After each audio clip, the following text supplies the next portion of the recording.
Hello everyone, welcome to Madism digital. This is Anusha. ഇന്ന് നമ്മുടെ കൂടെയുള്ളത് വളരെ സ്പെഷ്യൽ ആയിട്ടുള്ളൊരു ഗസ്റ്റാണ്.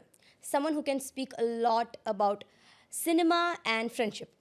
അപ്പോൾ നമുക്ക് വെൽക്കം ചെയ്യാം director Anand Menon. Hi. Passion gives us wings. ഞാൻ ബേസിക്കലി ആർട്ടിസ്റ്റുകളുടെ ഡയറക്ടറായിട്ടാണ് പോകാനായിട്ടാണ് എനിക്ക് താല്പര്യം. ഇപ്പോൾ വൈക്കത്ത് ടൗണിൽ പോയി ഇറങ്ങിയാലും എന്നെയും സന്ദീപിനെയും ഞങ്ങളുടെ ഗ്യാങ്ങിനെ അറിയാത്ത ആൾക്കാർ വളരെ ചുരുക്കം. കാരണം ഞങ്ങൾ എപ്പോൾ നോക്കിയാലും അവിടെ മറ്റേ ക്യാമറയും സ്മാർട്ട് ബോയ്സ് എന്ന് പറയുന്ന പോലെ ലൂമിയർ ബ്രോസ് നമ്മൾ നടക്കുന്നുണ്ട്. നമുക്ക് തന്നെ പേര് കിട്ടും. നമ്മൾ സിനിമ കാണുന്നതും ഒക്കെ വൈക്കം തലകുലപ്പറമ്പ് കാർണിവലിൽ പോയിട്ടാണ് നമ്മൾ മഴ നനഞ്ഞു പോയി സിനിമ കാണാറുണ്ട്. ഞാൻ എറണാകുളത്ത് നിൽക്കുമ്പോഴും ഞാൻ സിനിമ കാണാൻ പോകുന്ന കാർണിവലില്ല. അപ്പം നമ്മളിടയ്ക്ക് തമാശയ്ക്കാണെങ്കിലും ഇരുന്നു വൈക്കത്തുനിന്ന് മമ്മൂക്കുണ്ട്, ആനന്ദ് മേനോനുണ്ട്, സന്ദീപ് പ്രദീപ് ഉണ്ട്.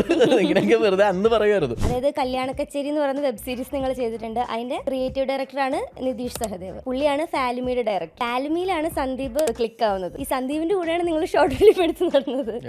ഈ രണ്ട് സിനിമയിലും ബേസിൽ ജോസഫ് ഉണ്ട്. ഓ എന്റെ അമ്മ, ഇത് വെട്ടത്തിന്റെ ക്ലൈമാക്സ് പോലെയാണല്ലോ. ഞാൻ സിനിമയിലേക്കാണ് വരുന്നത് എന്ന് ഞാൻ തീരുമാനിച്ചത് ഞാൻ എൻ്റെ സ്കൂൾ കാലഘട്ടം മുതലാണ്. എൻ്റെതായിട്ടുള്ള നേട്ടങ്ങളിൽ ഞാൻ അങ്ങനെ എക്സൈറ്റഡ് ആവാറില്ല, അങ്ങനെ ഹാപ്പി ആകാറില്ല. കാരണം എന്ന് പറഞ്ഞാൽ ഞാൻ എപ്പോഴും ഒരു കൂൾ മൈൻഡിൽ പോകാനാണ് ഉദ്ദേശിക്കുന്നത്, അല്ലെങ്കിൽ അതാണ് ഇഷ്ടം. സിനിമയുടെ നട്ടല് സ്ക്രീൻ പ്ലേ ആണ്. സിനിമയുടെ സോൾ എന്ന് പറഞ്ഞാൽ മ്യൂസിക്കാണ്. ഏ ബനാനെ നമ്മളൊരു 3-4 ഡ്രാഫ്റ്റ് ചെയ്തു. അപ്പൊ ഈ ഏ ബനാനെ എന്ന് പറഞ്ഞ വാക്കൊന്നും ഇല്ല. എങ്ങനെയുണ്ട് പുതിയ അപ്ഡേറ്റ്സ് ഒക്കെ? എന്താണ് പുതിയ അപ്ഡേറ്റ്സ് എന്ന് പറയാനായിട്ട് ഇപ്പോൾ എഴുത്ത് പരിപാടികളൊക്കെ ഇങ്ങനെ നടക്കുന്നു. അങ്ങനെ നമ്മൾ അടുത്ത പ്രൊജക്ട്സ് എന്തൊക്കെയാണെന്ന് ഇങ്ങനെ പ്ലാനിങ്ങിലാണ്. നമ്മളൊന്നിലേക്ക് റഷ് ചെയ്യുന്നില്ല. എഴുത്ത് കഴിഞ്ഞ പ്രൊജക്റ്റ് ഉണ്ട്, എഴുത്ത് നടന്നുകൊണ്ടിരിക്കുന്ന പ്രൊജക്റ്റ് ഉണ്ട്. ഇതാണ് updates. So Anand Menon is someone who വളരെ സ്ട്രഗിൾ ചെയ്ത് എന്നാൽ വളരെ ചെറുപ്പത്തിൽ തന്നെ സിനിമയിലേക്ക് വന്ന ഒരാളാണ്. സോ ഈ Red Bull gives you high എന്നൊക്കെ പറയുന്ന പോലെ, അല്ലെങ്കിൽ വിങ്സ് എന്നൊക്കെ പറയുന്ന പോലെ, how is cinema life treating you? Cinema life is good. നമ്മളതെന്ന് പറഞ്ഞാൽ ഞാൻ മനസ്സിലാക്കിയെടുത്തോളം നമ്മൾ ഇപ്പം passion gives us wings, Red Bull എന്ന് പറയുന്ന പോലെ ആ സമയത്ത്, അതായത് നമ്മൾ ദ വെരി ബിഗിനിങ് സമയത്ത് നമ്മൾ എന്തിനോടും എങ്ങനെയായാലും ആ ഒരു ലക്ഷ്യത്തിലേക്ക് എത്താനായിട്ട് നമ്മൾ ഗിവ് അപ്പ് ചെയ്യാതെ പൊയ്ക്കൊണ്ടിരിക്കുന്ന ഒരു സ്വഭാവമാണ് അന്നുള്ളതും ഇന്നും ഉള്ളതും. അപ്പോൾ എന്താണെന്ന് വെച്ചാൽ ഇപ്പോൾ അതിനകത്തേക്ക് എത്തിപ്പെട്ടപ്പോൾ നമ്മൾ അതിൻ്റെ ഉള്ളിലാണെന്ന് അറിയുമ്പോൾ, ആ ഇൻഡസ്ട്രിയുടെ ഉള്ളിലാണ് നമ്മൾ നിൽക്കുന്നതെന്ന് അറിയുമ്പോൾ, നമ്മൾ അന്ന് സിനിമയിലും ടി വിയിലും ഒക്കെ കണ്ട ആളുകളാണ് നമ്മളുടെ തൊട്ടടുത്ത് നിൽക്കുന്നതെന്നൊക്കെ അറിയുമ്പോൾ ഉള്ള ഒരു നോർമാലിറ്റി ഉണ്ട്. അതേപോലെ തന്നെ നമ്മൾ അവിടെ എത്തിപ്പെട്ടല്ലോ എന്നുള്ള ആ ഒരു ചിന്തയും നമ്മുടെ ഉള്ളിലൂടെ ഇങ്ങനെ പൊയ്ക്കൊണ്ടിരിക്കുന്നുണ്ട്. So cinema life is good. അത് നമ്മളെ നല്ല എന്താ പറയണ്ടേ, പീസ്ഫുള്ളായിട്ട് ട്രീറ്റ് ചെയ്തുകൊണ്ടിരിക്കുകയാണ് ഇപ്പോൾ ഈ സിനിമ ലൈഫിൽ വന്നതിന് ശേഷം ഭയങ്കരമായിട്ട് ട്രഷർ ചെയ്യുന്നൊരു ഫ്രണ്ട്ഷിപ്പ് ഏതാണ്? സിനിമ ലൈഫിൽ വന്നതിന് ശേഷം കിട്ടിയൊരു ഫ്രണ്ട്ഷിപ്പ് എന്ന് പറഞ്ഞാൽ എനിക്ക് അങ്ങനെ പറയുകയാണെങ്കിൽ ഒരാളുടെ മാത്രം എടുത്ത് പറയാൻ പറ്റില്ല. ട്രഷർ ചെയ്യുന്നൊരു ഫ്രണ്ട്ഷിപ്പ് എന്ന് പറഞ്ഞാൽ ഇപ്പോൾ എനിക്ക് ഗൗതമനിൽ എൻ്റെ നായികയായിട്ടുണ്ടായിരുന്ന പുണ്യമുണ്ട്. ആൻഡ് സിനിമയിൽ വന്നതിന് ശേഷമുള്ളതാണ് ഞാൻ പറയുന്നത്. പുണ്യമുണ്ട്, പിന്നെ ശർമ്മേട്ടൻ, വിഷ്ണു ശർമ്മ, ബേസിലേട്ടൻ, ഇവരെല്ലാം നമ്മൾ ഫ്രീക്വൻ്റ് എന്താ പറയണ്ടേ, എപ്പോഴും കോണ്ടാക്റ്റിലിരിക്കുന്നവരല്ല. ബേസിക്കലി ഞാൻ ഈ കോണ്ടാക്ട് ചെയ്യാൻ ഭയങ്കര മടിയുള്ള ആളാണ്, ഫോൺ ഉപയോഗിക്കാൻ ഭയങ്കര മടിയുള്ള ആളാണ്. പക്ഷെ നമ്മൾ നേരിട്ട് കാണുമ്പോൾ നമുക്കെപ്പോഴും ആ പഴയ വൈബും കാര്യങ്ങളൊക്കെ തന്നെയാണ് പൊയ്ക്കൊണ്ടിരിക്കുന്നത്. അപ്പം അതാണ് സിനിമ ലൈഫിൽ നിന്ന് നമുക്ക് കിട്ടിയിരിക്കുന്ന ഫ്രണ്ട്ഷിപ്പുകളിൽ ഏറ്റവും കൂടുതലാണ്. ഇപ്പം സന്ദീപ് ആർട്ടിസ്റ്റ്, പുള്ളിക്കാരൻ നിങ്ങൾ പണ്ട് ചെറുപ്പത്തിൽ ഷോർട്ട് ഫിലിം ഒക്കെ എടുത്ത് നടന്ന ആ ഒരു കഥയൊക്കെ ഒരു ഇൻ്റർവ്യൂവിൽ പറയുന്നുണ്ടായിരുന്നു.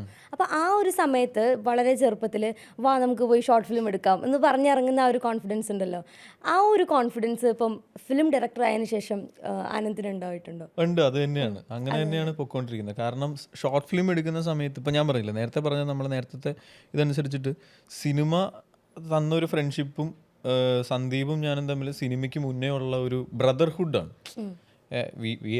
വി ആർ ലൈക്ക്, ഇപ്പം ഞാൻ സ്കൂളിൽ പഠിച്ചുകൊണ്ടിരിക്കുന്ന സമയത്ത് എൻ്റെ ജൂനിയറാണ് അവൻ.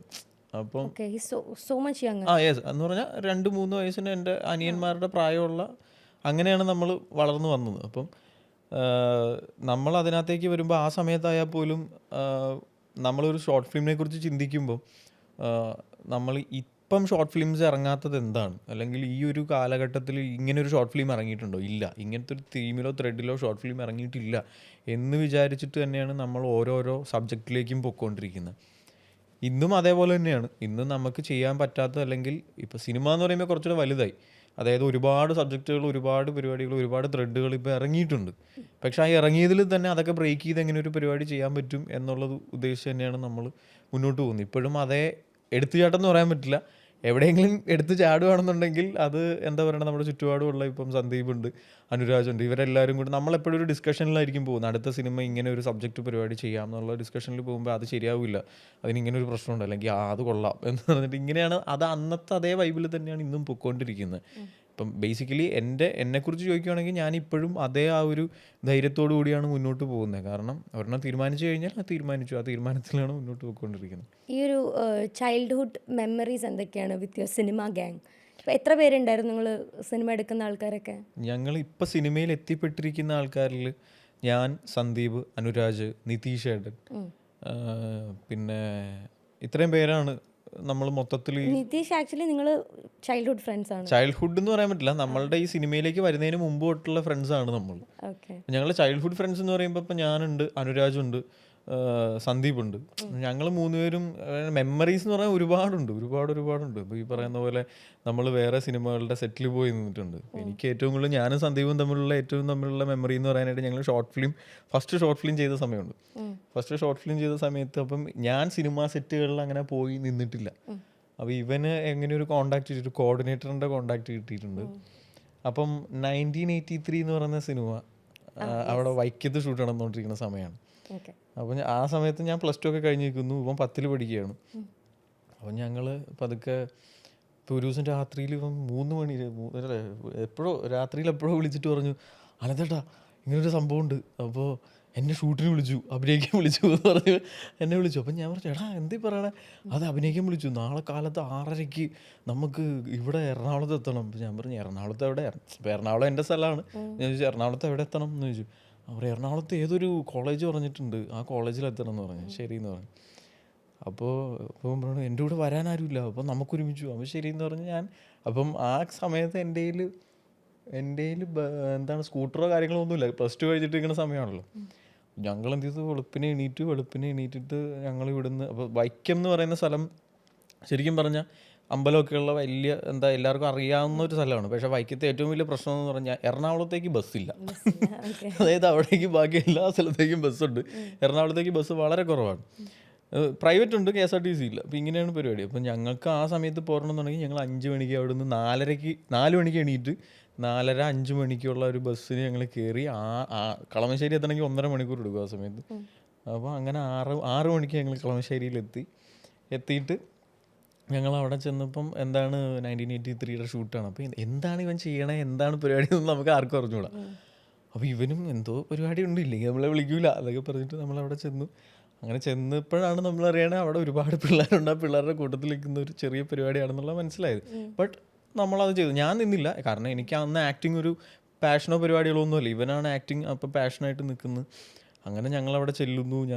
അന്നാണ് നമ്മൾ നേരിട്ട് ആർട്ടിസ്റ്റുകളെയൊക്കെ കാണുന്നത് ആ ഒരു സമയത്താണ്. അപ്പോൾ അനൂപ് മേനോൻ ചേട്ടനുണ്ട്, ഞങ്ങൾക്ക് ഇപ്പോഴും ഉണ്ട്. ഞങ്ങൾ 2-3 പേരും കൂടി എടുത്തൊരു ഫോട്ടോ ഒക്കെ നമ്മുടെ കയ്യിൽ ഇപ്പോഴും ഉണ്ട്, അതുണ്ട്.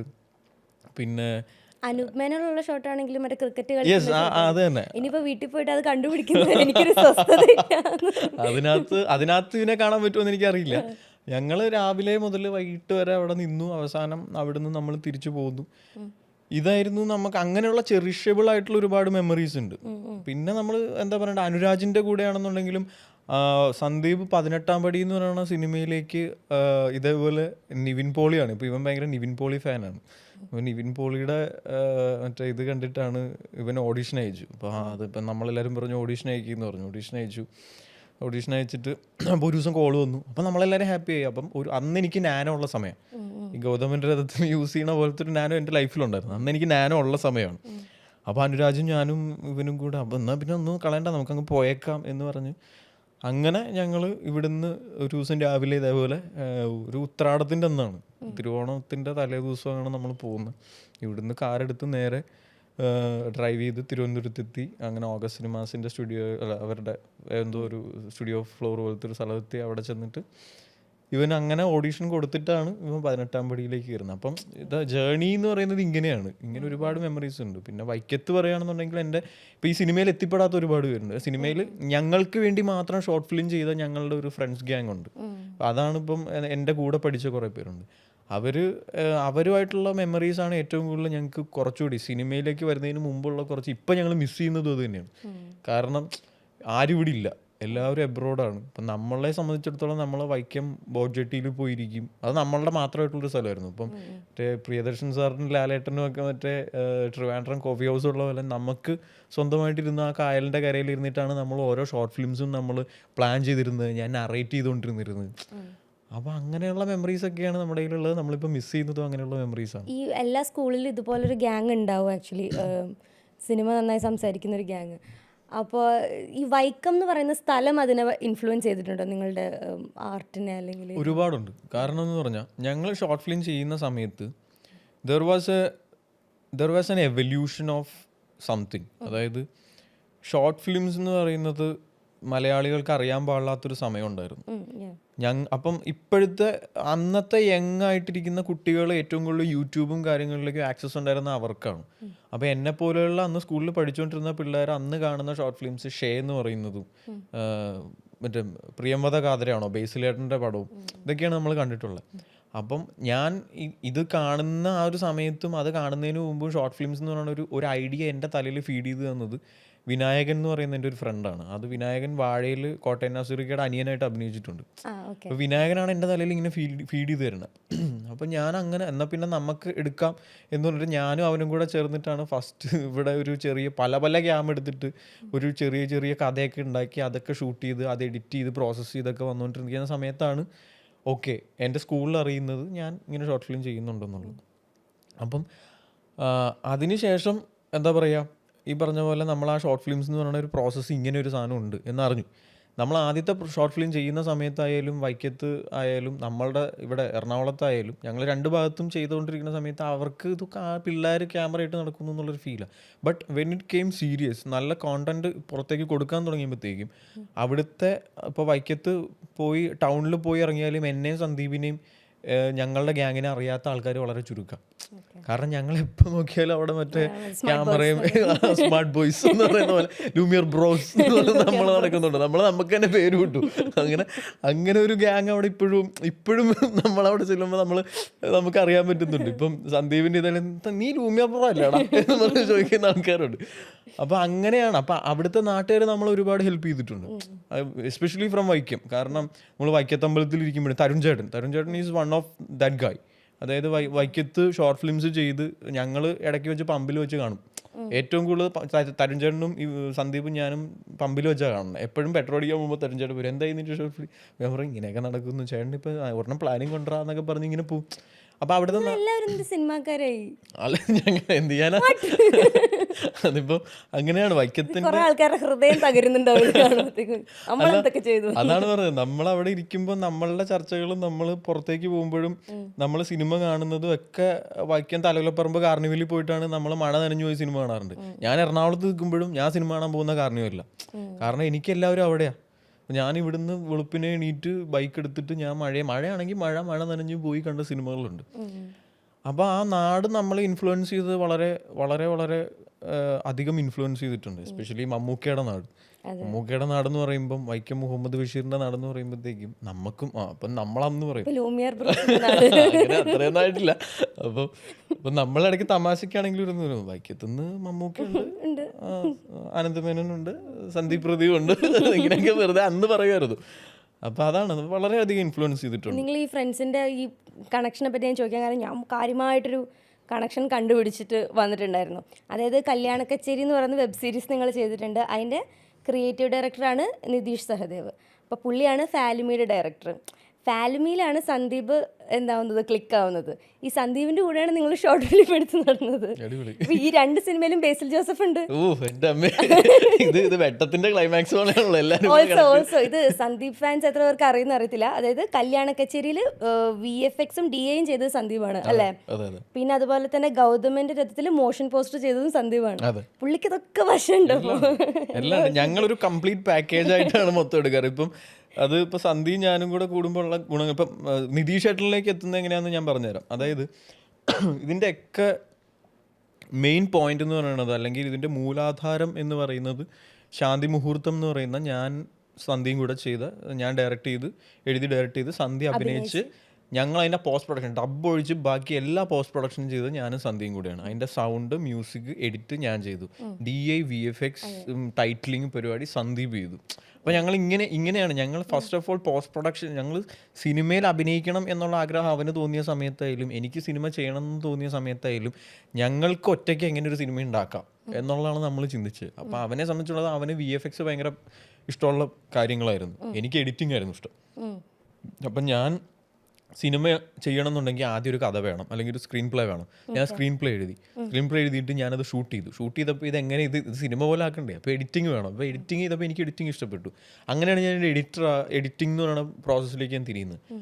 അപ്പം നമ്മൾ ഈ ശാന്തിമുഹൂർത്തം കഴിഞ്ഞിട്ട് ഇനി നമുക്ക് ഷോർട്ട് ഫിലിം ചെയ്യണ്ട, അല്ലെങ്കിൽ ഇനി ഷോർട്ട് ഫിലിം ചെയ്യുമ്പോൾ അത്രയും വലിയ ബഡ്ജറ്റിൽ ചെയ്യണം എന്നുള്ള ഇതിലാണ് ഇരുന്നിരുന്നത്. അപ്പം അങ്ങനെ ഇരിക്കുന്ന സമയത്താണ് ശാന്തിമുഹൂർത്തം എന്ന് പറയുന്ന ഷോർട്ട് ഫിലിം അത്യാവശ്യം നല്ല രീതിയിൽ വൈറലാകുകയും അത് നിതീഷ് ഏട്ടനാണ് ഫസ്റ്റ് അത് ഇങ്ങനെ കാണുന്നത്. അപ്പം നിതീഷ് അന്ന് ആ സമയത്ത് ഞാനും സന്ദീപും ബാംഗ്ലൂരാണ്.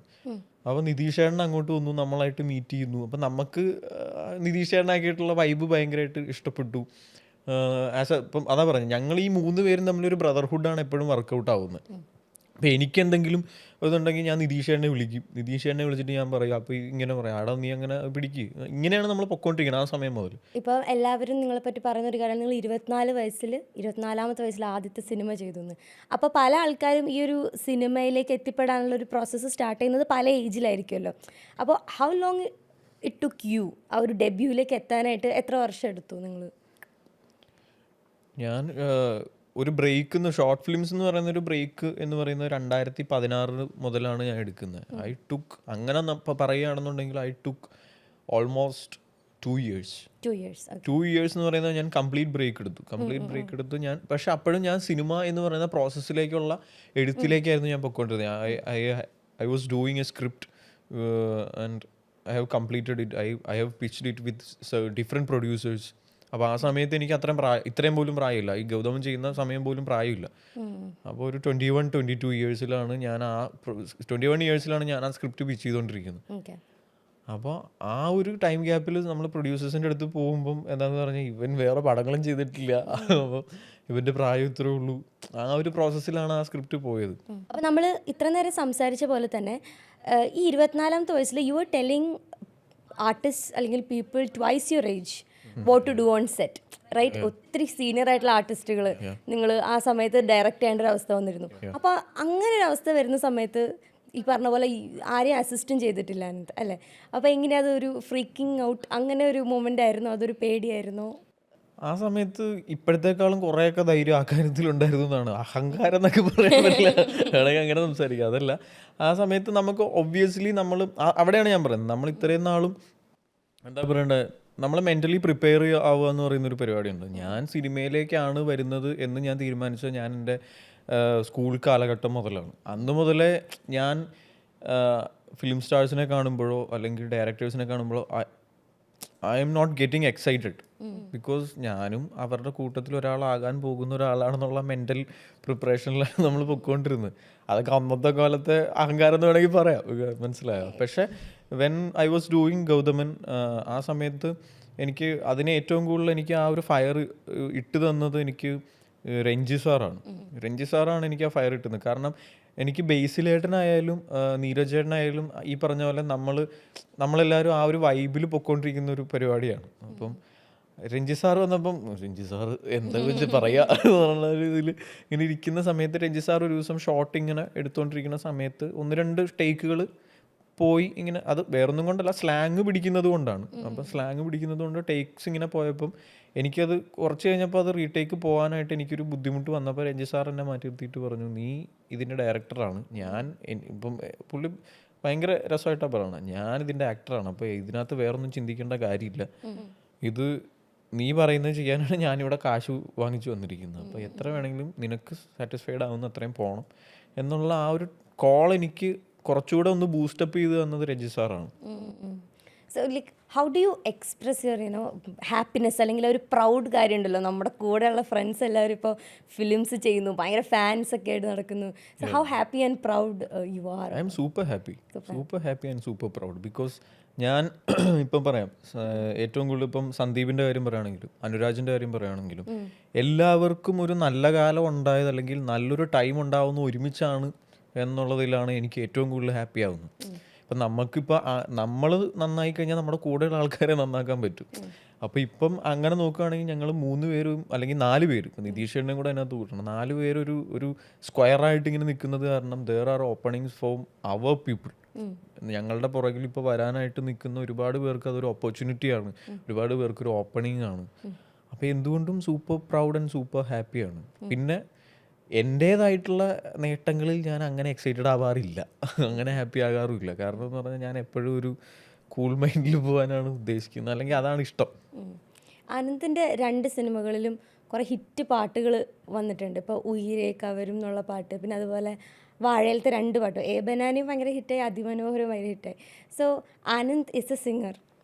ഞാൻ ആനന്ദിൻ്റെ പാട്ടുകളൊക്കെ കാണാറുണ്ട്. സോ ആസ് എ ഡയറക്ടർ എന്താണ് ആ ഒരു മ്യൂസിക്കിൽ ആനന്ദ് കൊടുക്കുന്ന ഇൻഫ്ലുവൻസ് എന്താ? എനിക്ക് സിനിമയുടെ എല്ലാവരും പറയും സിനിമയുടെ നട്ടെല്ല് സ്ക്രീൻ പ്ലേ ആണ്, സിനിമയുടെ സോൾ എന്ന് പറഞ്ഞാൽ മ്യൂസിക്കാണ്. അത് ഇപ്പം മ്യൂസിക് ഇല്ലാത്ത സിനിമ കൊണ്ടുപോകാൻ പറ്റില്ല എന്ന് ഞാൻ പറയുന്നില്ല, അങ്ങനെ കൊണ്ടുപോകാൻ പറ്റുന്ന സിനിമകളുണ്ട്. പക്ഷേ എന്നെ സംബന്ധിച്ചിടത്തോളം എൻ്റെ കൈൻഡ് ഓഫ് മൂവീസിൻ്റെ സോൾ എന്ന് പറഞ്ഞാൽ മ്യൂസിക് തന്നെയാണ്. കാരണം എനിക്കൊരു സ്ക്രീൻ പ്ലേ എഴുതുമ്പം ഞാൻ ചിലപ്പം സോങ് ഇട്ട് സ്ക്രീൻ പ്ലേ എഴുതുന്ന ഒരാളല്ല, ഞാൻ സോങ് വളരെ ചുരുക്കം കേൾക്കുന്ന ഒരാളാണ്. നോർമൽ ഒരു പാട്ട് കേട്ട് കഴിഞ്ഞാൽ ദിസ് ഈസ് ഓക്കെ എന്ന് പറയുന്ന ഒരാളാണ്. അതുകൊണ്ടാണ് എൻ്റെ സിനിമയിലെ സോങ്ങുകൾ എനിക്കിഷ്ടപ്പെടാനായിട്ട് കുറച്ച് ബുദ്ധിമുട്ടായതുകൊണ്ടായിരിക്കാം ചിലപ്പോൾ അങ്ങനെ സംഭവിക്കുന്നത്. പക്ഷേ എന്നെ സംബന്ധിച്ചിടത്തോളം കിളി ആയാലും അങ്കിതേട്ടനായാലും ഉയിരെ ഒന്ന് റീ ഒന്നും ചെയ്ത വർക്കല്ല. ഉയിരെ വാസ് അങ്കിതേട്ടൻസ് ഫസ്റ്റ് സോങ്, കേൾപ്പിച്ച് തരുന്ന ഫസ്റ്റ് സോങ് ആണ് അത്. ഫസ്റ്റ് കേൾക്കുന്നത് ഞാൻ പോലും അല്ല, അത് സന്ദീപാണ് കേൾക്കുന്നത്. സന്ദീപ് കേട്ടിട്ടാണ് വിളിക്കുന്നത്, ഇങ്ങനൊരു പാട്ടുണ്ട് വേഗം വന്ന് കേൾക്ക് എന്ന്. ഞാൻ ഷൂട്ട് നടന്നുകൊണ്ടിരിക്കുന്നത്, അപ്പം ഞാൻ വന്ന് കേൾക്കുമ്പോഴാണ് എനിക്കത് വർക്കായി ആ പാട്ട്. അതാ പറഞ്ഞത്. അപ്പം അങ്ങനെ ഒരാൾ തരുമ്പം നമുക്കത് ഹുക്കാവുകയാണെന്നുണ്ടെങ്കിൽ അപ്പം ഞാൻ ആലോചിക്കുന്നത് ഇങ്ങനെയാണ്: 1, അവനത് ഇഷ്ടപ്പെട്ടു; 2, എനിക്കിഷ്ടപ്പെടാത്ത ആളാണ്, പാട്ടുകൾ എന്ത് കേട്ടാലും അല്ലെങ്കിൽ പെട്ടെന്നൊരു പാട്ട് ഇഷ്ടപ്പെടാത്ത ഒരാളാണ്. അപ്പോൾ എനിക്കത് ഇഷ്ടപ്പെട്ടുണ്ടെങ്കിൽ ദർ ഈസ് സംതിങ്. അപ്പോൾ എനിക്കും അത് ഫസ്റ്റ് എക്സ്പീരിയൻസ് ആണ് പടം ചെയ്യുമ്പോൾ. കാരണം ഷോർട്ട് ഫിലിംസിലെ പാട്ടുകൾ വളരെ കുറവാണ്, നമ്മൾ ചെയ്യുന്നതായാലും അത് നമുക്ക് ഉള്ള ബഡ്ജറ്റിൽ ചെയ്തെടുക്കുന്ന പാട്ടുകളാണ്. അപ്പോൾ അങ്ങനെ നോക്കിയപ്പം രണ്ടാമത് വാഴയിലേക്ക് വന്നപ്പോഴായാലും ഏ ബനാനെ നമ്മളൊരു 3-4 ഡ്രാഫ്റ്റ് ചെയ്തു. അപ്പോൾ ഈ ഏ ബനാനെ എന്ന് പറഞ്ഞ വാക്കൊന്നും ഇല്ല അതിനകത്ത് ആ ഒരു ഹുക്കും ഇല്ല. അതിന് പകരം വേറെ ഹുക്സാണ് ചെയ്തത്. കിളിയും നമ്മളും ഇരുന്ന് കോൺസ്റ്റൻ്റ്ലി ഓൺലൈൻ ഇരുന്നിട്ട് കിളി അയക്കും, നമ്മൾ തിരിച്ച് അതിൻ്റെ കറക്ഷൻസ് അല്ലെങ്കിൽ ഇങ്ങനെ ഒരു സാധനം വെക്കുക, അല്ലെങ്കിൽ നമുക്ക് ഇതല്ല വേറൊരു സാധനം കൂടെ ചെയ്യുമോ എന്നൊക്കെയുള്ളത്. അപ്പോൾ കിളി ഏ ബനാനയ്ക്ക് മുമ്പ് ഒരു വേർഷൻ ചെയ്തു, 2 വേർഷൻ ചെയ്തു. ആ 2 വേർഷനും നമുക്ക് ഇഷ്ടപ്പെട്ടതാണ്. അപ്പം ഇതെന്ന് പറഞ്ഞ ഒരു കോമൺ ഡിസ്കഷനിൽ വന്നപ്പോൾ ഇതല്ല വേറൊരു സാധനവും കൂടെ ആ മൂഡ് നമുക്കൊന്ന് ചേഞ്ച് ചെയ്ത് പിടിക്കാമെന്ന് പറഞ്ഞപ്പോഴത്തേക്കാണ് കിളി ഏ ബനാനെ തരുന്നത്. പക്ഷെ അതിനു മുമ്പ് ചെയ്ത 2 സാധനവും നമ്മൾ നോട്ട് ചെയ്ത് വെച്ചിട്ടുണ്ട്. കാരണം നമുക്ക് ഇനിയും അത് ആവശ്യമുള്ളത് കാരണം നമ്മളത് കിളിയെടുത്ത് പറഞ്ഞിട്ടുണ്ട് നമുക്ക് വേണമെന്നുള്ളത്. ഓക്കെ. സോ നേരത്തെ പറഞ്ഞ പോലെ ആനന്ദ് സിംഗറാണ്, ഓൾസോ ഒരു പ്രൊഫഷണൽ മൃദംഗം പ്ലെയർ ആണ്. അല്ല, പ്രൊഫഷണൽ ഒന്നുമല്ല, പഠിച്ചിട്ടുണ്ടല്ലോ. പ്രൊഫഷണൽസ് അല്ലേ അത് വാങ്ങുന്നത് മൃദംഗമൊക്കെ? അത് എന്താന്ന് പറഞ്ഞാൽ എൻ്റെ അമ്മയും അച്ഛനും മ്യൂസീഷ്യൻസ് ആണ്, മ്യൂസിക് ടീച്ചേഴ്സ് ആണ്, ക്ലാസിക്കലാണ് അവർ ചെയ്തിരിക്കുന്നത്. അപ്പം ഞാൻ മൃദംഗം പഠിച്ചത് എൻ്റെ ഒരു 6ാം ക്ലാസ് വരെയൊക്കെ ഞാൻ മൃദംഗം പഠിച്ചിട്ടുള്ളൂ. അപ്പോൾ ഒബ്വിയസ്ലി എനിക്ക് മൃദംഗം വായിക്കാൻ ഇഷ്ടമാണ്.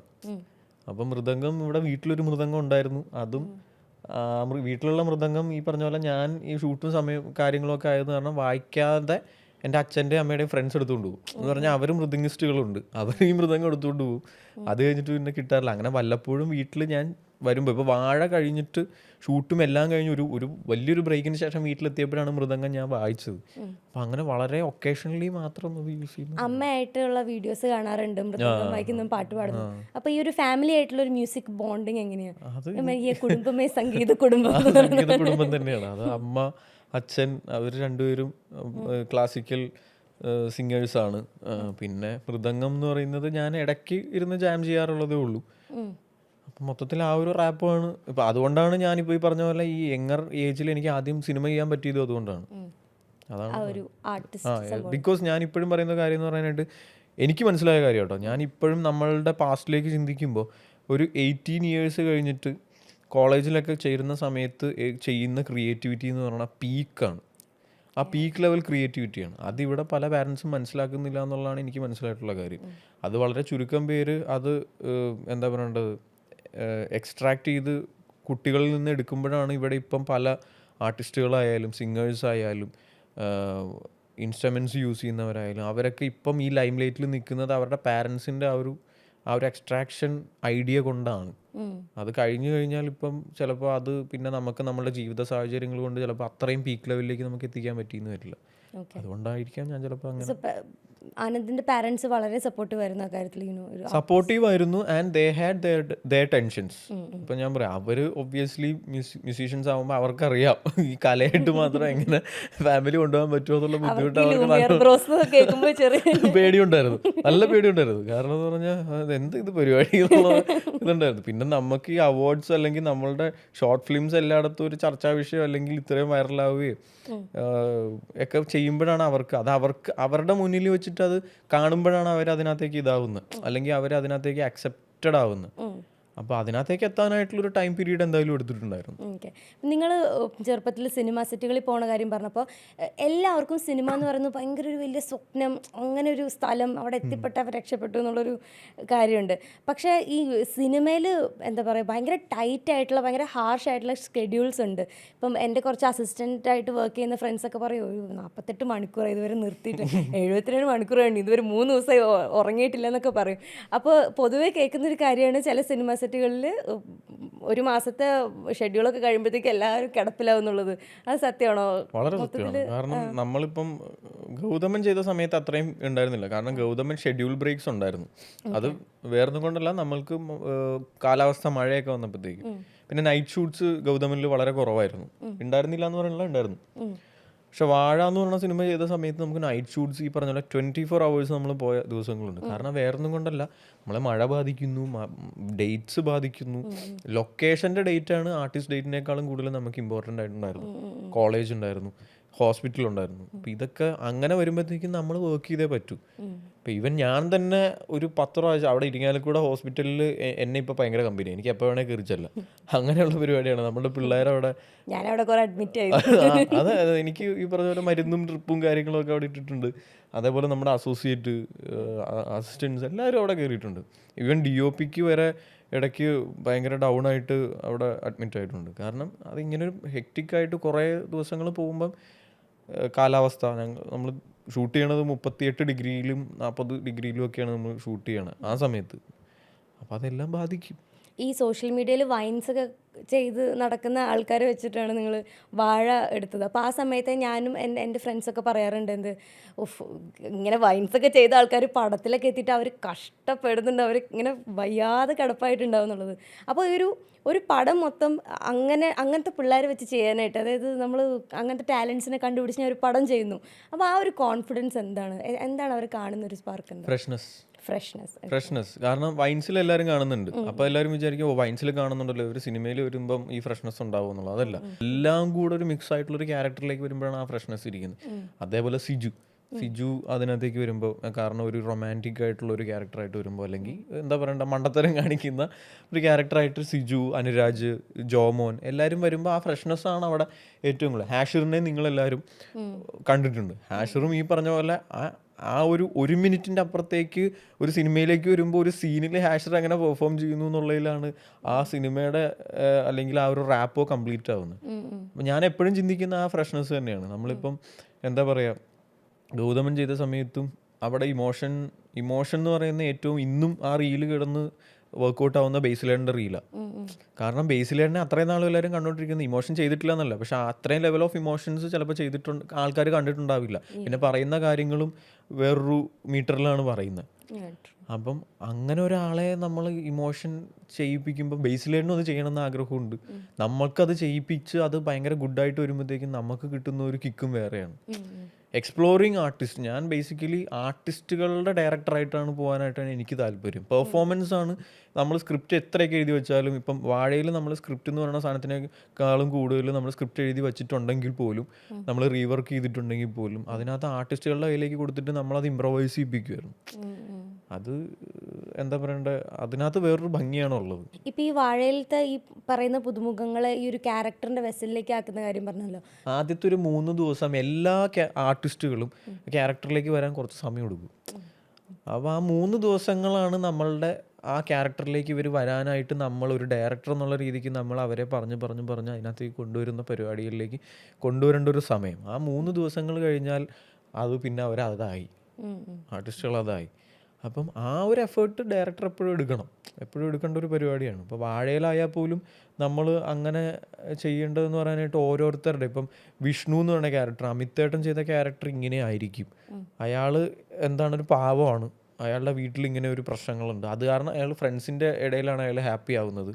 പക്ഷെ അയാൾ ഫ്രണ്ട്സിൻ്റെ ഇടയിൽ എന്താണ് കുറച്ച് യുക്തിപരമായിട്ട് ചിന്തിക്കുന്ന ഒരാളാണ് എന്നുള്ളത് അതിനകത്ത് നിന്നുണ്ട്. പക്ഷെ ജോമോൻ്റെ ക്യാരക്ടർ വേറെയാണ്. അതൊക്കെ ഇവർക്ക് എവിഡൻ്റ് ആകുമ്പോൾ അതിങ്ങനെ പെരുമാറണോ ആ ചിലപ്പോൾ ഇവർ കൗണ്ടർ അടിച്ച് പോകുമ്പം ആ ക്യാരക്ടർ പറയാത്ത സാധനമായിരിക്കും പറയുന്നത്. അപ്പോൾ അത് നമ്മളവിടെ പിടിച്ചിട്ട് അത് ആ ക്യാരക്ടർ പറയില്ല. ഇതാണ് നമ്മൾ ശരിക്കും പറഞ്ഞാൽ വെസലിലേക്ക് ഇറക്കി വെക്കുക എന്ന് പറയുന്നതിൻ്റെ ബേസിക് എന്ന് പറയുന്ന പരിപാടി. ഓക്കെ. ഇപ്പം ഭാവിയിൽ ആരുടെയൊക്കെ കൂടെ പോയി സിനിമ ചെയ്യാനായിട്ടാണ് ഭയങ്കര ഒരു ആഗ്രഹം എന്ന് പറയുന്നത്, ഡ്രീം എന്നൊക്കെ പറയുന്ന പോലെ? ഡ്രീം എന്ന് പറയാനാണെങ്കിൽ ആക്ടേഴ്സ് മാത്രമല്ല, ലൈക്ക് എനി ആർട്ടിസ്റ്റ്. എനിക്ക് മലയാള സിനിമയിൽ എനിക്കൊരു ആക്ടറിൻ്റെ കൂടെ സിനിമ ചെയ്യണം എന്നുണ്ടെങ്കിൽ ആ ആക്ടർ ഇതുവരെ ചെയ്യാത്തൊരു പരിപാടി കൊടുക്കാനാണ് എനിക്ക് താല്പര്യം. ഇപ്പോൾ ലാലേട്ടൻ്റെ കൂടെ ചെയ്യണമെന്നുണ്ട്, മമ്മൂക്കയുടെ കൂടെ ചെയ്യണമെന്നുണ്ട്. ഒബ്വിയസ്ലി എനിക്ക് സന്ദീപും ഞാനുമായിട്ട് ഒരെണ്ണം ചെയ്യാനായിട്ട് ഞങ്ങൾ പ്ലാനിങ് ഉണ്ട്. അപ്പം അവൻ്റെ കാര്യം എടുത്തു നോക്കുമ്പോഴായാലും അവൻ ഇത്രയും നാൾ അവനിപ്പോൾ സിനിമകൾ ചെയ്യുമ്പോൾ ഇത് ചെയ്ത പരിപാടിയാണ്, ഇത് സ്ക്രീനിൽ നമ്മൾ ഒരുപാട് കണ്ടതാണ്, ഇനി ഇത് പിടിക്കരുതെന്ന് പറയും. ഞാൻ രാജിൻ്റെ അടുത്ത് പറയും, അവരെൻ്റെ അടുത്ത് പറയും. സന്ദീപിനെ വെച്ചിട്ട് ഞാനിപ്പോൾ ഒരു സിനിമ ചെയ്യുകയാണെന്നുണ്ടെങ്കിൽ അത് അവൻ്റെ ബെസ്റ്റും എൻ്റെ ബെസ്റ്റും ആയിരിക്കണം എന്നുള്ളൊരു നിർബന്ധമുണ്ട്. അതേപോലെ നമ്മൾ ഒരു ഇപ്പോൾ ഈ പറഞ്ഞ പോലെ വലിയൊരു സൂപ്പർ സ്റ്റാർ പടം അല്ലെങ്കിൽ ലാലേട്ടൻ മമ്മൂക്കയൊക്കെ വെച്ച് ചെയ്യുമ്പോൾ ഇവരിതുവരെ ചെയ്യാത്ത എന്തെങ്കിലും ഒരു എസൻസ് ഉള്ളൊരു ക്യാരക്ടർ ആയിരിക്കണം നമ്മൾ കൊടുക്കേണ്ടതെന്നുള്ളതുണ്ട്. കണ്ട ഒരു സാധനം എഴുതാനും ഒരു ടിപ്പിക്കൽ അങ്ങനെയുള്ളൊരു സിനിമ എഴുതാനും എനിക്ക് താല്പര്യമില്ല. അപ്പം my dreams are like that. എനിക്കിപ്പം അങ്ങനെ ഉള്ള, ഇപ്പം മഞ്ജു ചേച്ചിയെ വെച്ചിട്ടൊരു സിനിമ ചെയ്യുകയാണെന്നുണ്ടെങ്കിലും മഞ്ജു ചേച്ചിക്ക് ക്യാരക്ടർ ബേസ്ഡ് ആയിട്ട് ഒന്ന് വ്യത്യസ്തമായിട്ടുള്ള, ഉദാഹരണം സുജാതയൊക്കെ ചെയ്തപ്പോൾ ഉണ്ടായിരുന്നൊരു വ്യത്യസ്തത ഉള്ള പോലെ ഒരു ക്യാരക്ടറൊക്കെ വെച്ച് ആ ക്യാരക്ടർ പിടിച്ച് ചെയ്യാനായിട്ടുള്ള ഒരു അങ്ങനെയുള്ള ഡ്രീംസാണ് എനിക്ക്. ഇപ്പം ഏതെങ്കിലും ഒരു ഡയറക്ടറിൻ്റെ അസിസ്റ്റൻ്റ് ആവാനായിട്ട് ഇനിയൊരു അവസരം കിട്ടിയിട്ടുണ്ടെങ്കിൽ ഏത് ഡയറക്ടറെ ആയിരിക്കും സെലക്ട് ചെയ്യുന്നത്? അത് ഭയങ്കര ടഫ് ക്വസ്റ്റ്യൻ ആണല്ലോ. ഭയങ്കര ടഫ് ക്വസ്റ്റ്യൻ ആണ്. എനിക്കങ്ങനെ ഡയറക്ടർ കൊള്ളാം, അതാണ് ഭയങ്കര ബുദ്ധിമുട്ട്. അത് എനിക്ക് അൽഫോൺസ് ചേട്ടൻ്റെ കൂടെ നിൽക്കണമെന്നുണ്ടായിരുന്നു. അദ്ദേഹത്തിന് വിനീതേൻ്റെ കൂടെ എനിക്ക് ഭയങ്കര ആഗ്രഹമായിരുന്നു. ഞാൻ ആക്ച്വലി ട്രൈ ചെയ്തിട്ടുണ്ട്. ബട്ട് അതിന് മുന്നേ എന്താ പറയണ്ടേ, ഗൗതമൻ്റെ രഥം അത് സംഭവിച്ചിട്ട് ബേസിലേട്ടനെ ഞാൻ ഫസ്റ്റ് മീറ്റ് ചെയ്യുന്നത് തന്നെ ബേസിലേട്ടന് മെസ്സേജ് അയച്ചിട്ടുണ്ടായിരുന്നു. പക്ഷെ ആ സമയത്തൊന്നും കാണൂല്ലല്ലോ, മറ്റേ ഗോതയൊക്കെ ഇറങ്ങി നിൽക്കുന്ന സമയത്തൊന്നും ആർക്കും കാണാൻ പറ്റില്ല. എസ്പെഷ്യലി ഫേസ്ബുക്കിലൊക്കെ അന്ന് പീക്ക് ടൈമാണ്. പക്ഷെ ഞങ്ങളുടെ ഫസ്റ്റ് മീറ്റിംഗ് എന്ന് പറയുന്നത് എന്താണ്, അതിങ്ങനൊരു വിധിയായിരുന്നു. കാരണം എന്ന് പറഞ്ഞാൽ ഗൗതമൻ്റെ സമയത്ത് ക്യാരക്ടറായിട്ട് ഞാൻ അറേറ്റ് ചെയ്യാനായിട്ടാണ് പോകുന്നത്. ഫസ്റ്റ് മീറ്റിംഗ് അങ്ങനെയായിരുന്നു. ഇനി ഒരു ജോൺറ മാറിക്കളിക്കണമെന്ന് തോന്നിയിട്ടില്ലേ? ജോണർ മാറിക്കളിക്കണം എന്ന് തോന്നിയിട്ടുണ്ട്, ബട്ട് നോട്ട് നൗ. എനിക്കിപ്പം അതാണ് ഞാൻ പറഞ്ഞത്, എനിക്കിപ്പോൾ ത്രില്ലേഴ്സ് വരുന്നുണ്ട്. ത്രില്ലേഴ്സ് വന്നിട്ട് എനിക്ക് ഒന്നും വർക്കൗട്ട് ആയിട്ടില്ല. കാരണം ത്രില്ലർ ചെയ്യുമ്പോൾ ഇത്രയും നാളും ആൾക്കാർ കണ്ടുമെടുത്തൊരു സൈക്കോ ത്രില്ലറോ, ഇപ്പോൾ നമുക്കൊരു സൈക്കോ ത്രില്ലറുകൾ ഇവിടെ ഇഷ്ടംപോലെ ഇറങ്ങുന്നുണ്ട്. പക്ഷേ എന്താ കാര്യം എന്ന് പറഞ്ഞാൽ വ്യത്യസ്തമായിട്ടൊരു സൈക്കോ ത്രില്ലർ ഇതുവരെ ഇവിടെ അടുത്ത കാലത്തൊന്നും വന്നിട്ടില്ല. അപ്പം ത്രില്ലറുകൾ എന്ന് പറയുമ്പം ഓക്കെ, ദൃശ്യം അതിന് ഭയങ്കര ഒരു ഡിഫറൻസ് ആയിരുന്നു. ദൃശ്യം എന്ന് പറയുന്ന ഒരു സിനിമ അതേപോലെയൊക്കെ ചെയ്യണം എന്നാണ് എനിക്ക് താല്പര്യം. അതെന്താ ഇപ്പം നിങ്ങൾ ഈ രണ്ട് സിനിമയിലും, ആദ്യത്തെ സിനിമയിൽ ഒരാൾ ഒരു ചെറുക്കൻ, അവൻ കാറ് വാങ്ങുന്ന ഒരു പ്രായം, രണ്ടാമത്തതും അതേപോലെ ഒരു പ്രായം, കോളേജിലൊക്കെ കയറിയ ആ ഒരു പ്രായം. എന്താ ആ പ്രായത്തിലത്തെ ആൾക്കാരോടുള്ളൊരു സെന്റിമെന്റ്സ് എന്താ? ബിക്കോസ് നമ്മളുടെ ലൈഫ് ഏറ്റവും കൂടുതൽ ഹാപ്പൻ ചെയ്തിട്ടുള്ള സമയമാണ് ഈ പറഞ്ഞ സമയങ്ങളൊക്കെ. അതായത് ബേസിക്കലി ഞാൻ സിനിമയിൽ എത്തുന്നതിന് മുമ്പുള്ള ആ ഒരു കാലമാണ് നമ്മൾക്ക് എല്ലാം നമ്മൾ അനുഭവിച്ചിട്ടുള്ളത്, സ്ട്രഗിൾ ചെയ്തിട്ടുള്ളത്. നമ്മൾ ചായ കുടിക്കാൻ പൈസ ഇല്ലാതെ പുറത്തിരുന്നിട്ടുള്ളത്. അല്ലെങ്കിൽ ഞാനും സന്ദീപും കൂടെ ബാംഗ്ലൂരിൽ നിന്ന് ഇവിടെ ട്രെയിനിൽ നിലത്തിരുന്ന് വന്നിട്ടുണ്ട്. സ്ലീപ്പർ ടിക്കറ്റ് ഇല്ലാഞ്ഞിട്ട് അവിടെ നിലത്തിരുന്ന് നമ്മൾ വന്നിട്ടുണ്ട്. അപ്പോൾ അതൊക്കെ നമ്മൾ അനുഭവിച്ചൊരു കാലമുണ്ട്. അപ്പോൾ അതുകൊണ്ടായിരിക്കാം ആ ഒരു കാലഘട്ടത്തിലെ കഥകളിലോട് നമുക്ക് കൂടുതൽ താല്പര്യം, അല്ലെങ്കിൽ ഇപ്പോഴും ആ ഒരു ടൈം ലിമിറ്റുള്ള കഥകൾ ഇപ്പോഴും എൻ്റെ മനസ്സിൽ നിന്ന് തീർന്നിട്ടില്ല. ഓക്കെ. ഇനിയും പറയാനുണ്ട്. അപ്പോൾ അനുരാജിന് പറയാനുണ്ടായിരിക്കും, എനിക്ക് പറയാനുണ്ടായിരിക്കും. അതെന്തുകൊണ്ടെന്ന് പറഞ്ഞാൽ നമ്മൾ 2 പേരും 3 പേരും കോമൺലി ഒരുപാട് കാര്യങ്ങൾ നമ്മൾ അനുഭവിച്ചിട്ടുണ്ട്. രസമുള്ള കാര്യങ്ങൾ പുറത്ത് തിരിഞ്ഞു നോക്കുമ്പോൾ ബാക്കിയുള്ളവർക്ക് കോമഡി ആയിട്ട് തോന്നുന്നു, എന്നാൽ നമുക്ക് ഇമോഷൻസും ഹ്യൂമറും എല്ലാം ഉള്ള കാര്യങ്ങൾ അതിനകത്തുണ്ട്. ഓക്കെ. അപ്പോൾ അതുകൊണ്ടാണ് അങ്ങനെ. പിന്നെ വാഴ എഴുതിയത് ഓൾറെഡി വിപിൻ ചേട്ടനാണ്. അപ്പോൾ വിപിൻ ചേട്ടൻ്റെ കാലത്തും വിപിൻ ചേട്ടൻ അനുഭവിച്ച കാര്യങ്ങളാണ്. ബേസിക്കലി 90s കിഡ്സ് മൂവിയാണ്. വിപിൻ ചേട്ടൻ്റെ ഫ്രണ്ട് സർക്കിളിലുള്ള കുറേ പരിപാടികളും വിപിൻ ചേട്ടൻ്റെ ചുറ്റുപാടുമുള്ള ഫ്രണ്ട് സർക്കിളിലെ ക്യാരക്ടേഴ്സും അതിനകത്ത് ഓട്ടോമാറ്റിക്കലി വന്നിട്ടുണ്ട്. വാഴ എന്ന് പറയുന്ന ഒരു സിനിമയ്ക്കിൽ എല്ലാ ക്യാരക്ടേഴ്സും എന്ത് ചെയ്തിട്ടും ഗതി പിടിക്കാത്ത ആൾക്കാരാണ് മൊത്തത്തിൽ. പക്ഷേ ആനന്ദിൻ്റെ കാര്യം എടുക്കുമ്പോൾ അങ്ങനെയല്ല. ആനന്ദ് ഈ പറയുന്ന പോലെ അങ്ങനെ ആരും അസിസ്റ്റ് ചെയ്യേണ്ടി വന്നിട്ടില്ല. ഒബ്വിയസ്ലി സ്ട്രഗിൾസ് ഒക്കെ ഉണ്ടായിട്ടുണ്ട്, എന്നാലും ഒരു ഫിലിം ഡയറക്ടറായി വെരി യങ് ഏജിൽ തന്നെ ഫിലിം ഡയറക്ടറായി. അപ്പോൾ ആ ഒരു അന്തരം ആലോചിച്ച് നോക്കിയിട്ടില്ലേ? ലൈക്ക് ഞാനൊരു വാഴയല്ല എന്നിട്ടും ഞാൻ വാഴകൾക്ക് വേണ്ടി ഒരു പടം എടുത്തു എന്നുള്ള സാധനം അത് വരത്തില്ലേ? അങ്ങനെയല്ല, ഇപ്പോഴും ഞാൻ ഗതി പിടിച്ചിട്ടുണ്ടോ എന്നുള്ള കാര്യത്തിൽ എനിക്ക് സംശയമാണ്. കാരണം നമ്മളെപ്പോഴും ചിന്തിക്കുന്ന ഒരു കാര്യം, നമ്മൾ എന്താ പറയുക, നമുക്ക് നല്ല കാര്യങ്ങൾ നല്ല പരിപാടികൾ നമ്മൾ ചെയ്യാന്നുള്ളതാണ്. അപ്പോൾ വാഴ എന്ന് പറയുന്ന ഒരു സ്റ്റേജ് ഓഫ് ലൈഫ് എല്ലാവരുടെയും ലൈഫിലുണ്ട്. ഇപ്പം ഞങ്ങളെ സംബന്ധിച്ച് അല്ലെങ്കിൽ എന്നെ സംബന്ധിച്ചാണെങ്കിലും നമ്മൾ ഷോർട്ട് ഫിലിം ചെയ്യുന്ന സമയത്ത് നമ്മളെ ആ ഒരു ടൈമാണ്. കാരണം അത് ഗ്രോത്തിൻ്റെ ഒരു ടൈമാണ്. ആ ഗ്രോത്തിൻ്റെ ടൈമിൽ നമ്മളെ അത് വെട്ടിക്കളഞ്ഞു കഴിഞ്ഞാൽ പിന്നെ അത് നടക്കില്ല. ഇപ്പം ഞാനിപ്പോൾ ഷോർട്ട് ഫിലിം ചെയ്തുകൊണ്ടിരിക്കുന്ന സമയമാണ്, സന്ദീപ് ഷോർട്ട് ഫിലിം ചെയ്തുകൊണ്ടിരിക്കുന്ന സമയമാണ്. ഞങ്ങൾ ഷോർട്ട് ഫിലിം ചെയ്യുന്ന സമയത്ത് എന്താ പറയുക, വീട്ടുകാരെല്ലാം എതിർത്തിട്ട് ആദ്യത്തെ ഷോർട്ട് ഫിലിം ഇറങ്ങിയ സമയത്ത് തന്നെ എൻ്റെ വീട്ടുകാർ വേറെ എങ്ങോട്ടെങ്കിലും നിർബന്ധിച്ചോ അല്ല എഞ്ചിനീയറിങ്ങിനോ കാര്യങ്ങളിലോ കയറ്റി കഴിഞ്ഞാൽ ഞാനിന്നിവിടെ ഇപ്പം അനുഷയുടെ മുമ്പിൽ വന്നിരിക്കില്ല. മനസ്സിലായോ? അപ്പം എൻ്റെ വാഴ ടൈമിൻ്റെ ഗ്രോത്തിൽ അത് പ്രോപ്പർ ഗ്രോത്ത് എത്തി അവസാനം അത് അത്യാവശ്യം നല്ല രീതിയിൽ കൊലച്ചതുകൊണ്ടാണ് ഇന്നിങ്ങനെ ഇരിക്കാൻ പറ്റുന്നത്. സോ ഇറ്റ്സ് അബൌട്ട് നമ്മൾ സക്സസ്ഫുൾ ആവുക അല്ലെങ്കിൽ ഒരു ജോലി കിട്ടുക എന്നുള്ളതിനപ്പുറത്തേക്ക് it's about people accepting us അല്ലേ? ഓക്കെ, അതാണ് കാര്യം. അതിനകത്താണ് പരിപാടി. കാരണം ഇപ്പം നിങ്ങൾ എന്ത് ചെയ്താലും, അനുഷ ഇന്നിപ്പം ജേർണലിസം ഫോളോ ചെയ്യുന്നു, you are doing this podcast. അനുഷയെ നമ്മളെല്ലാവരും പുറത്ത് കാണുമ്പോഴും അനുഷയുടെ ഫ്രണ്ട് സർക്കിളും ഇപ്പം ഞാൻ പറയാം, എന്നെ ഇപ്പം എൻ്റെ പുറത്ത് കാണുന്ന എല്ലാവരും എന്നെ കണ്ടിട്ട് ആനന്ദ് മേനോൻ എന്ന് പറയണമെന്ന് ഞാൻ ആഗ്രഹിക്കുന്നില്ല. ഞാൻ വളരെ പ്രൈവറ്റ് ലൈഫിൽ ഇങ്ങനെ പൊയ്ക്കൊണ്ടിരിക്കുന്ന ഒരാളാണ്. ഞാൻ പുറത്തൊരു ചായ കുടിക്കാൻ പോയാലും ഞാൻ ചായ കുടിക്കും, എൻ്റെ ഫ്രണ്ട്സിൻ്റെ കൂടെ ഞാൻ സംസാരിക്കും. ഒറ്റയ്ക്കൊരു സ്ഥലത്ത് പോയി ഭക്ഷണം കഴിച്ചാൽ എന്നെ അങ്ങനെ തിരിച്ചറിയണം ആ ഹൈ ഉള്ള ആളല്ല ഞാൻ. തിരിച്ചറിഞ്ഞാൽ ഹാപ്പി, ഇല്ലാന്നുണ്ടെങ്കിൽ നമ്മൾ ചെയ്ത വർക്കിനെ കുറിച്ച് സംസാരിക്കുമ്പോഴാണ് നമ്മൾ ഹാപ്പി ആവുന്നത്. അപ്പം അങ്ങനെ പോകുന്ന ഒരാളെ സംബന്ധിച്ചിടത്തോളം നമ്മൾ ചെയ്യുന്ന പരിപാടികളിൽ നമ്മളുടെ ഫാമിലി, നമ്മളുടെ ഫ്രണ്ട്സ് ഹാപ്പി ആവുക, ഫാമിലി ഹാപ്പി ആവുക, നമ്മളുടെ ചുറ്റുപാടുമുള്ള അന്തരീക്ഷം എൻവയോൺമെൻറ്റ് നമുക്ക് ഹാപ്പി ആക്കാൻ ശ്രമിക്കുക. ഇതിലാണ് അതിൻ്റെ കാര്യം. അതിൻ്റെ തിരിച്ചറിഞ്ഞാൽ നല്ല ഹാപ്പി ആവണം. കാരണം പൊതുവെ ഈ സിനിമാറ്റോഗ്രാഫേഴ്സ്, ഡയറക്ടേഴ്സ് ഇവരൊന്നും ആൾക്കാർ തിരിച്ചറിയാറില്ല. അതാണ് പറഞ്ഞത്. തിരിച്ചറിയുന്നുണ്ടെങ്കിൽ അതിൻ്റെ അർത്ഥം അവർ നല്ല അതാണ് പറഞ്ഞത്, പടം കാണുന്ന ആൾക്കാരാണ്. പിന്നെ നിങ്ങളെ പോലുള്ള ഇന്റർവ്യൂസ് ആണ് ഏറ്റവും കൂടുതൽ പുറത്തേക്ക് പോകുന്നത്. അപ്പം അതിൽ ഹാപ്പിയാണ്. പക്ഷെ ഇത് തന്നെയാണ് ഞാൻ പറയുന്നത്, ആ ഹാപ്പിനെസ്സിൽ എന്താ പറയണ്ട, എക്സൈറ്റഡ് അല്ല ഞാൻ. ഇങ്ങനെ ഈ ഒരു പേസിലങ്ങ് പോകുന്നൊരു പരിപാടിയാണ്. എന്തായാലും ഒരുപാട് സന്തോഷം നമുക്ക് വേണ്ടി ഇത്രയും സമയം തന്നതിൽ. പക്ഷേ ഞാൻ വൈൻഡപ്പ് ചെയ്യുന്നതിന് മുമ്പ് ഒറ്റൊരു റിക്വസ്റ്റ് എനിക്കുണ്ട്. അപ്പോൾ ആനന്ദിനെ ഇൻ്റർവ്യൂ ചെയ്യുന്നതിന് മുന്നേ ഞാൻ ഒബ്വിയസ്ലി ആനന്ദിൻ്റെ സോഷ്യൽസ് ഒക്കെ ഒന്ന് എടുത്ത് നോക്കി. അപ്പോൾ ടോക്കിംഗ് ഒന്നല്ല, റിസർച്ചാണ് ശരിക്കും. അപ്പോൾ റിസർച്ച് ചെയ്തപ്പോൾ ഞാനൊരു സ്റ്റോറി കണ്ടു. ദറ്റ് ആ സ്റ്റോറിയിൽ ആനന്ദ് എഴുതിയിട്ടുണ്ട്, അതായത് എൻ്റെ ഫ്രണ്ട്സ്, എൻ്റെ ടീമിൻ്റെ കൂടെ ഒരു ഇൻ്റർവ്യൂ, ഒരു മറ്റേ റൗണ്ട് ടേബിൾ പോലൊരു കാര്യം വേണമെന്ന് ഭയങ്കര ആഗ്രഹമുണ്ടെന്ന്. അത് നമുക്ക് തരുമെന്ന് ചോദിക്കാനായിരുന്നു. Which team? നിങ്ങളുടെ ടീം, നിങ്ങൾ സന്ദീപ്, നിങ്ങളുടെ ആ പഴയ ടീം റൗണ്ട് ടേബിൾ. അത് വൈകാതെ തന്നെ കിട്ടാൻ സാധ്യതയുണ്ട്. അതൊരു 3-4 മാസം ഒന്ന് വെയിറ്റ് ചെയ്യുക. അത് കഴിഞ്ഞ് കഴിഞ്ഞാൽ നമ്മളുടെ ഒരു പരിപാടിയായിട്ട് തന്നെ നമ്മൾ വരാം. അപ്പോൾ I will keep in contact. Okay, അപ്പോൾ നമുക്കത് കിട്ടും. Thank you thank you so much. Thank you for the time. Thank you.